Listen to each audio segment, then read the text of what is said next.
Hey folks, so the purpose of this video today is to help you practice the cage technique, right? So the first step here is going to be to review those 5 open chord or cowboy chords as they call them. So you need your C, A, G, E, and D. So let's take another look at that. C, A, G, E, and D. Okay, so step 2 is to be able to make these same chords with the caged fingerings. So what this means is that you have to imagine everything the nut is doing here, you're going to have to do with the bar. So as we go, let's say to C, you're going to shift every finger over one finger. So this is 3, 2, 1.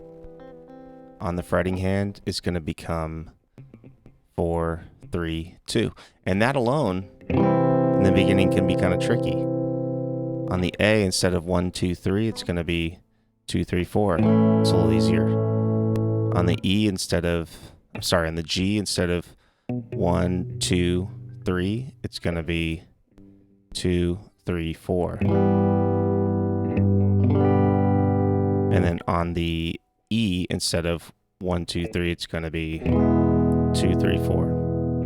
D, same thing. Instead of 1, 2, 3, 2, 3, 4. So at this stage, you're just simply trying to practice getting into that caged fingering of each one of these 5 shapes: C, A, G, E, and D.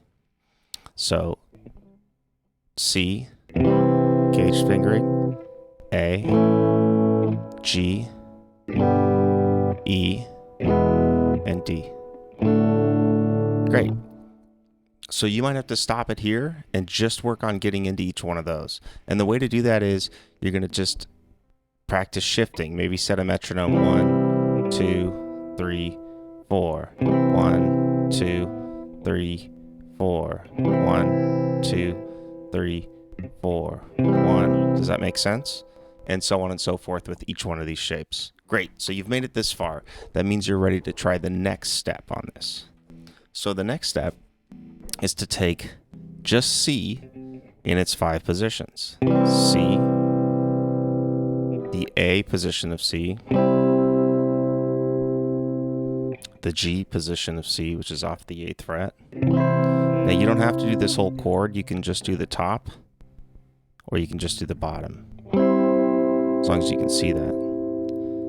And the E position of C, and finally the D position of C. So I'm going to go over those slowly again. So we have the C position of C, the A position of C. So here's your C root on the 5th string. There's the A chord, which you can also do like this, or you can just do as that hinge bar. The G position of C. So here's the C, the 8th fret on the 6th string. And then here's the G chord. So if this is tough for you, you can use these 3 fingers. That's 4, 3, 2, and just don't worry about getting to the bottom string. But the G shape, the full G shape would look like this. So there's the G chord. That's what the nut does on the G chord. It bars all that for you, those 3 strings. So when you move up to here, which is that C version of G, it's doing it for you. We have to do what the nut does normally. Then we have the E version of C, and finally the D version of C. So let's look at that again. The C version of C, so that one we don't have to worry about. The A version of C, the other alternate fingering for that is this. So that's where the A chord is seen. The G version of C, you can use this fingering or just the bottom. Same thing. So adjust if this is really uncomfortable. The E version of C, which is at the 8th fret as well. There's the C. And finally the D version of C at the 10th fret. That's 10, 12, 13, 12. Okay, so we're going to do 4 clicks each, and this is how I want you to practice this, is you 4 beats for each one of these chords, and during those 4 beats or whole note, you're going to take the time for you to actually visualize and then switch to the next chord. So if I have C, 1, 2, 3, 4, 1, 2, 3, 4, 1, 2, 3, 4, 1, 2, 3, 4, and 1, 2, 3, 4. So in the beginning, you may need to just work on just one of the switches at a time.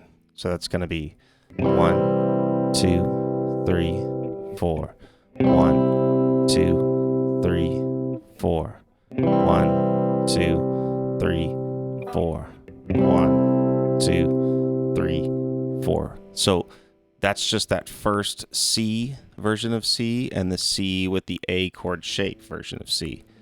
C, 2, 3, 4, A version of C. There's the root, there's the A. C, 2, 3, 4, A version of C. Now we switch from the A version of C to the G version of C. So visualize the switch. There's where we're landing.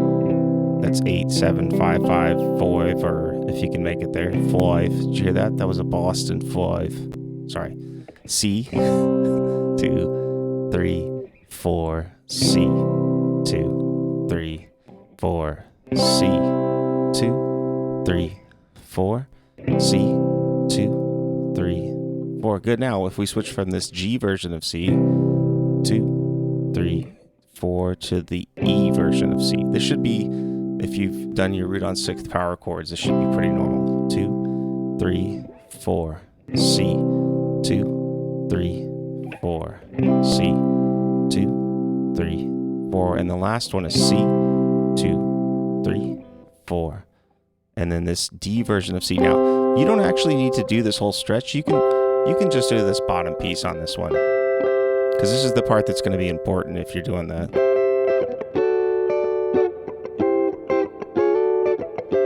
So again, we're switching from this E version of C to the D version of C. And if you think about it, this is the bottom of this chord back here, right? If we had to do what the nut's doing, you have the C version of C.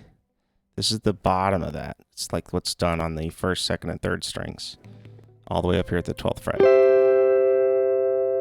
Okay, so let's try all those one time through, and then we'll be done for this. And that's the practice regimen for you on this.